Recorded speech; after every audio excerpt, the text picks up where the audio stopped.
For the past few years, Ricky Gervais, Stephen Merchant, and Karl Pilkington have been meeting regularly for a series of pointless conversations. This is one of them. Testing. Is that all right? Hello and welcome to the Ricky Gervais Show with me, Ricky Gervais, Stephen Merchant. Hello. And the little round-headed buffoon that is Karl Pilkington. All right.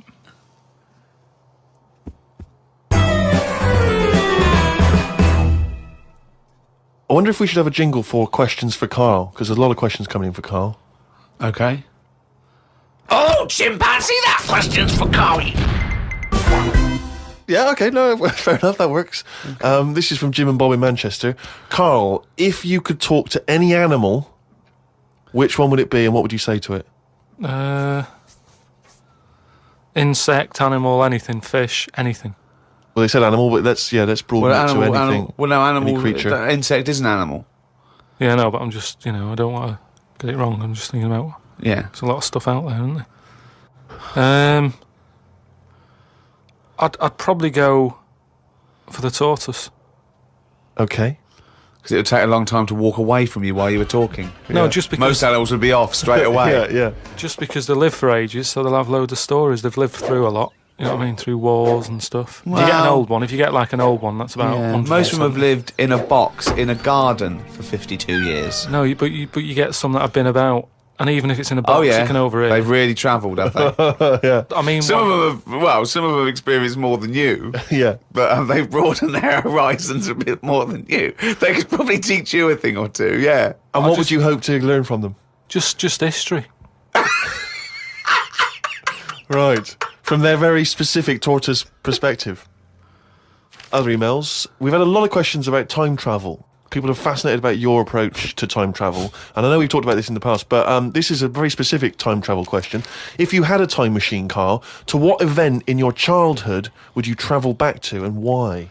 What's the point in going back to things that you thought... No, it's just that it's never as good, is it? It's like a place you go on holiday and you go back thinking it'll be as good as the first time. It never is. So I don't believe in going back to places. What do you understand the question as? Do you think they're asking? Would you go back like a ghost and spy?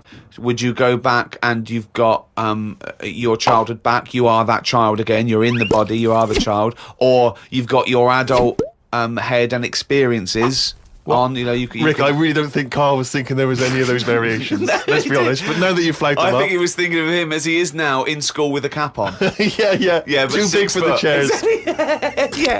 yeah. Come on. No, I don't think I would go back. It's all happened now, isn't it?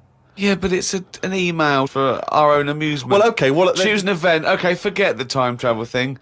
No, hang on. I think let's clarify one of Ricky's points. What if you could go back and you could live that moment again? How would you do it differently? There's been times where I've gone, that was a bit out of order or whatever, but then you learn from your mistakes, don't you? So I don't want to go back and change stuff, because it's like that thing that they go on about, innit, where they blame the butterfly on an earthquake.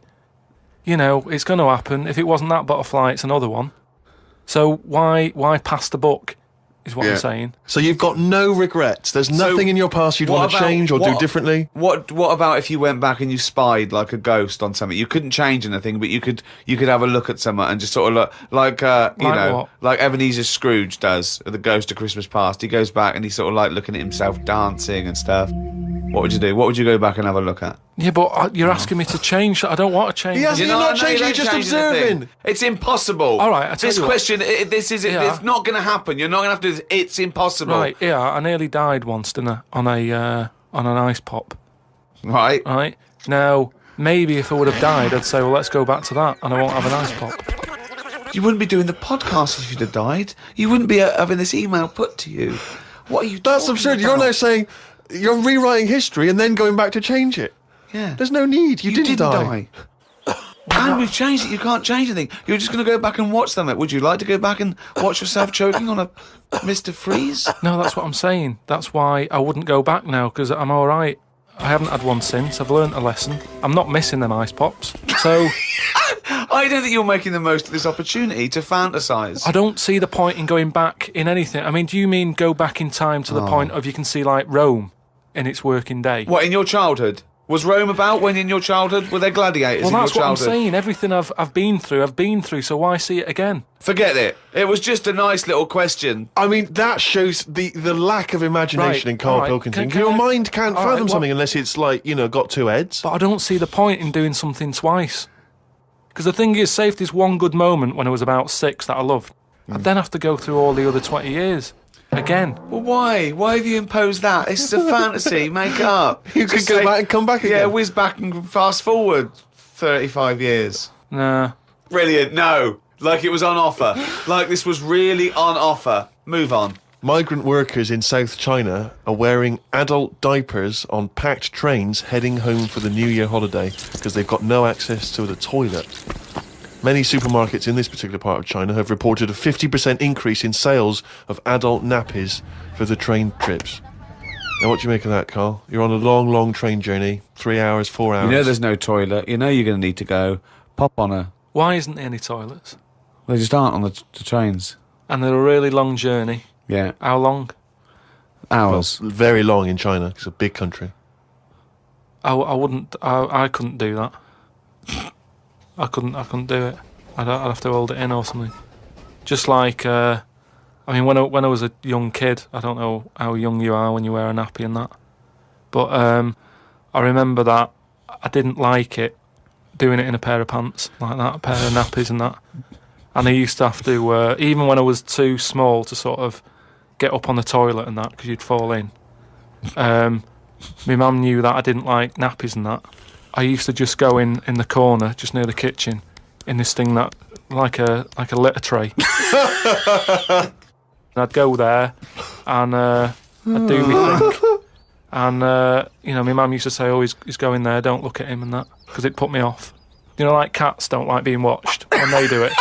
When they go in their little tray in the kitchen. No, they don't like it. I tested it again. What are you, just like a little feral kid? Just running around and going to the litter tray, covering it up, and then running up the curtain and eating a sweet at the top of the pelmet. No, but nobody likes being watched, and that's what I'm saying. If you're sat on a train and you're knocking one out and that, and everyone's looking at you, I don't think it'll catch on. Well, it has caught on. They're all doing honestly. it. They're just sitting there.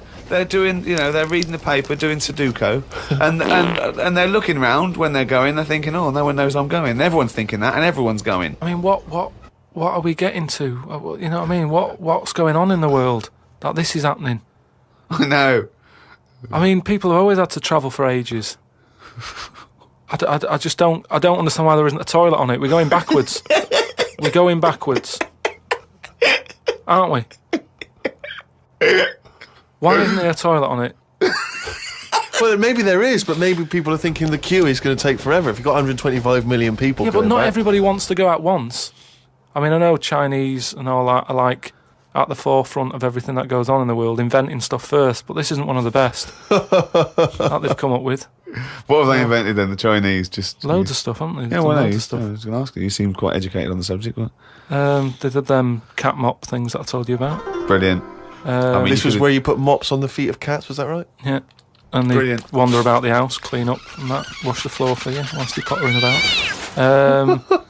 They've done like hats with umbrellas on them. They've done.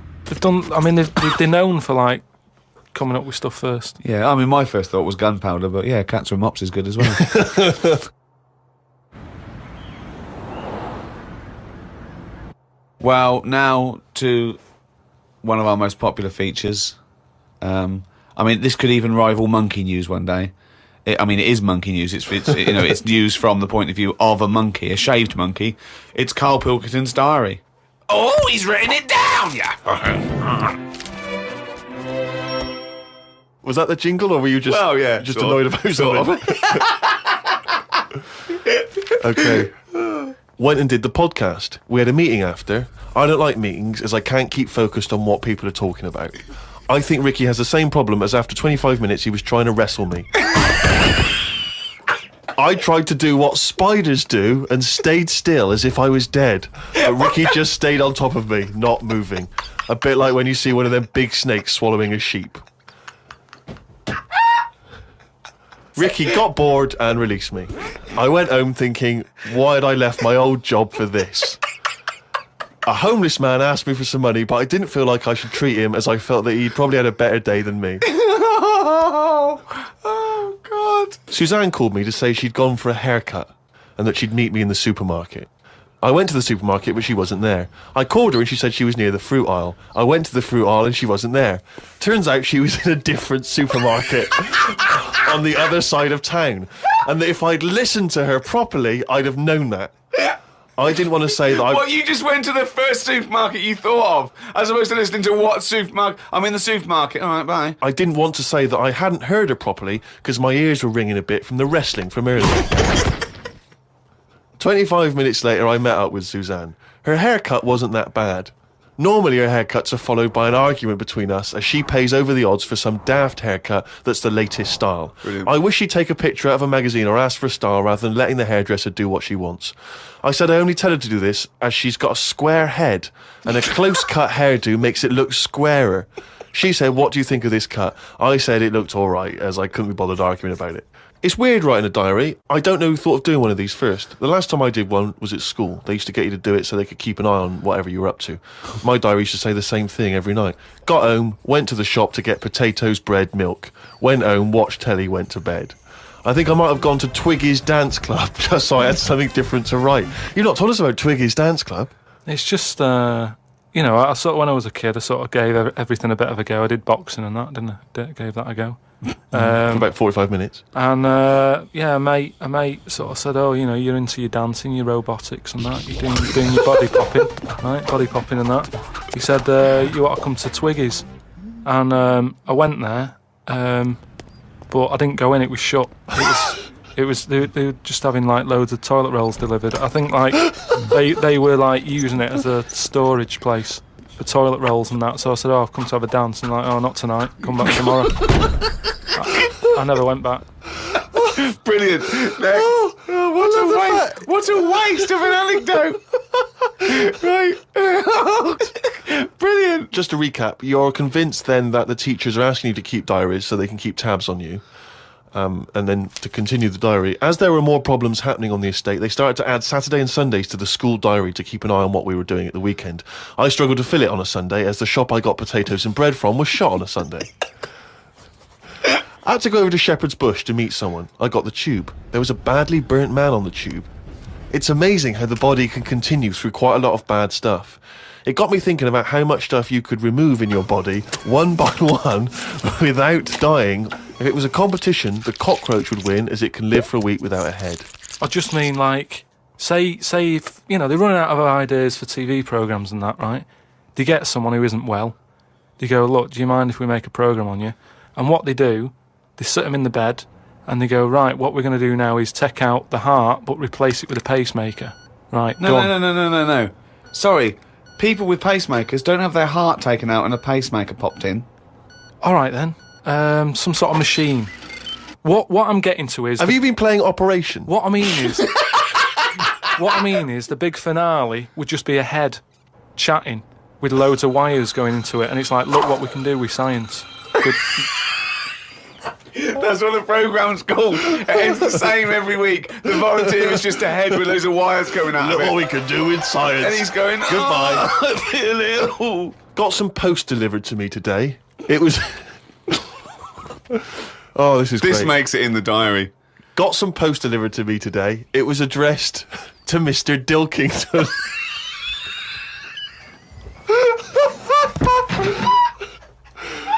I don't know why that's so funny. Oh,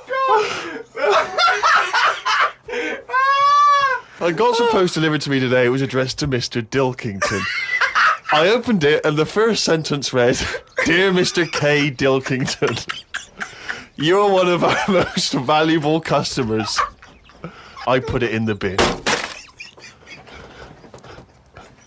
Thought I would learn some new words, as Steve always says I don't use enough different words. I read in the Fortean Times that the word "whew" means an ugly female ghost with drooping breasts. What do you mean? Is that how am I pronouncing Who's that right? using that word? Who is using that It word? was just WEWE. Let's call it a woo. An ugly female ghost with drooping breasts. I think I'm right when I say there are too many words in the world. I don't think I will ever get round to using the word woo. Watched a health programme. Wasn't watching it properly, but heard some doctors say that we only get so many heartbeats in a lifetime, so don't do too much exercise. I told Suzanne, and she said I probably hadn't heard it right. We got talking about death. Suzanne said she didn't like thinking about it. I said she might end up being a woo. I was chuffed as I'd managed to use my new word. I went to the supermarket to get tonight's tea. On the way, I stopped and looked in the fishmongers at all the different fish they had in the window. It's like a child in one of those kids' TV shows. I know. Mr. Pilkington went to the fishmonger. He stopped and looked at all the fish in the window. Hello, Mr. Dilkington, they said. There was a newspaper clipping stuck on the glass about a two-headed fish that they've made in Taiwan. I don't see the point in doing this, as a fish having two heads ain't going to solve the world's hunger problems, as the head is the bit you throw away. Invent a fish with two bodies, and I'd say well done. Good point, isn't it? Suzanne watched one of her favourite TV programmes. I've told her the telly only goes on if there's something she wants to watch. If there's nothing on, she has to talk to me about stuff I've learnt. Like Descartes. Watched a programme on him the other day. He is the one who said something like, I know I'm about 'cause I dream. Doesn't work for everything, 'cause ants don't sleep.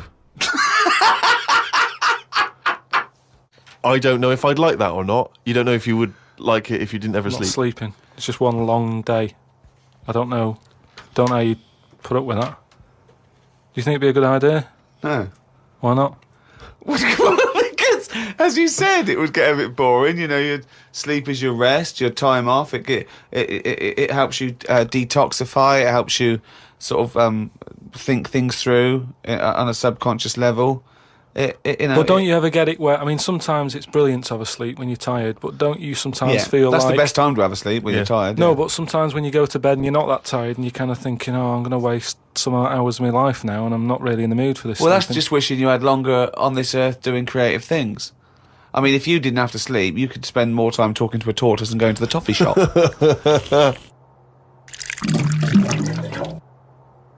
Well, it's that time again. If you'd give us the jingle, please. Oh, chimpanzee dive.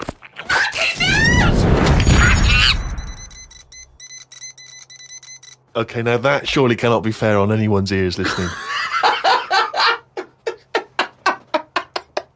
Right, ages ago, right, about the 1950s, Oh, yeah. Oh, yeah. there was this gangster knocking about. And do you know how, like, Was he called Hairy Fingers? do you know how, like, a lot of gangsters like to get into gambling and that? Yeah, yeah. And you know, like all his peers and that, all these mates who are like gangsters and stuff, they've all bought horses, right? That they take racing and they make money from them and that, don't they? Yeah. So anyway, he And was Chuckles the Seagull was no different. and he was like, yeah, that's a good thing to get into. I might get into a bit of that, right? So he gets himself this horse, right? And there's a big race coming up. That's why he's a bit of a last minute. And the jockey turns up and it's fine. He's a human jockey and it's fine.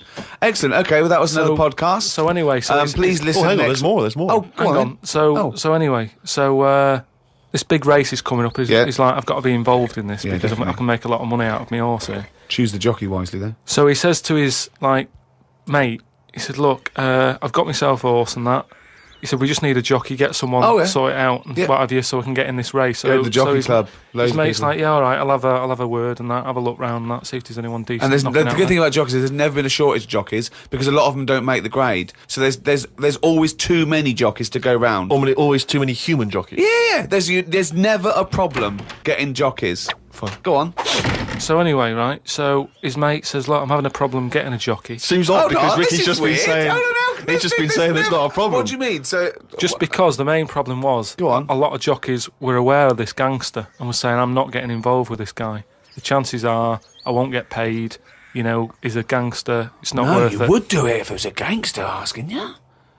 You'd be scared of the consequences. So anyway, he's saying, look, don't be coming to me with problems and that, right? I've got the horse, I want it in the race, sort it out. So they're like, oh, but boss, and he's like, don't give me any of that. Go and exactly, sort it out. they do what he says. So any jockey would do it. Go on. So anyway, so the day before, The big race, yeah. Left it to the last minute, okay, but Yeah. fine. and he says, have you got a jockey then? They're like, yeah, but... And he's going, don't worry about it. Have you got a jockey? Yeah, but... And he's like, well, look... He wants what- to say, sure. Yeah, So, they were like, he's saying, has he ridden the horses before and that? He said, well, yeah, he has, but mainly... And he's like, brilliant. And he goes, yeah, but mainly in like a in circus. the jung No, like in the circus and that. He'd worked with horses and stuff. in the apparently. circus. It's fine. yeah. So he's like, that's enough. That's all I need to know. Oh, they'd be too heavy because circus people are quite built, aren't they? They're He said be a so- bit heavier than the jockey because the jockeys are about 8.5 stone. He said, brilliant. Get him down there and that, right? Anyway, the race happens. He didn't want to meet him beforehand. He wasn't worried No about point. that. Not No, bothered. no. As far as he's concerned, It's all he's sorted. putting his money on it and what have you. Yeah. Right? Sure. What happened is they were trying to make him put on the jockey outfit, Yeah. but for some reason it didn't fit that well. Sleeves And that- too it was- short, it was legs too long. It's that sort of problem. Okay. So they let him, wear his stuff that he wore in the circus and that because it's comfortable with that. He's happy with it. Do you know what I mean? That's what he's happy with. Anyway, race starts and what have you. This horse straight out of the trap and that high speed, right? This jockey's got a really big grin on his face. He's loving it, right? Everyone's cheering, going, "Who's this? Who's this jockey?" Yeah. It's amazing. Never seen him before, and yet look at him. But they can see his face clearly. Anyway, Gangster's happy in that because he's won. But I just want to say the crowd can see the jockey, can they? What? The crowd can. I mean, it's Yeah, but face it's not- so fast and what have The you. blur, it's a blur. It's all a He's blur. he's good at it. I mean, apparently he was Right. close to falling off, and people were like, he's gone, he's a goner. Right. He's got such a good reach that he managed to grab hold of the... God. Good reach. Oh. At the end of it, you know, like the winner sort of rides around the crowd a bit, Yeah. like, sort of, show off and what have you. Yeah, And all the women are there, and you know, like women are all dolled up at these events. sure. They've all got big hats on. Sometimes they got fruit on those hats. Yeah. Okay. Right, yeah. Right. And one of the women, In one the of the 50s, women, particularly, Carmen Miranda was very popular. Yeah. one of the women had like you say, fruit and what have you on it, Yeah. a little banana. Right, some kind of They're Cuban not real. woman. They're not real though. The hats. They're It's not real fruit, is it? No, of Yeah. course not. Never. So But I don't know Really, who. I thought they wore those sort of kind of Cuban entertainment shows. I didn't realise they wore them at but events. even if it's like a big event, you might have a hat with fruit, and it's sort of joke, but it's fake fruit because it would Yeah. perish. It well, would. this jockey didn't understand that. He'd never seen false fruit. I don't understand. But why did the jockey suddenly? Why was he so desperate for fruit? I don't understand. So anyway, meanwhile, the gangster's collecting his 500 quid winnings. Right? Yeah. He's over the moon. He kicks off because of this woman with the fruit. Yeah, I don't understand. I still don't understand why the jockey would go. Everyone noticed. Jockey, little monkey fella. Oh, that makes sense. If he was a monkey, that would make sense. Yeah. What year was this? Because I want to. It was 1950s, and that's where the saying comes from about, like in Cockney slang, 500 quid is a monkey. He sort of put, he put a monkey on it, and it all goes back to the time when... So this happened in England. in this country, Yeah, yeah, happened the in England. So 1950s. someone could well still be alive that So, we could easily yeah. contact. That Well, would that's it. confirm We that, always, 'cause they were at the there's no event. time length on this monkey news. If you've got any, if it's history, if it goes back, Or if it's years made ago, up, bullshit. just send it in. If it's to, bollocks, If you've got send any it in. bollocks If it's that you absolute wanna bollocks, send in. please send it in. That's this week's monkey news.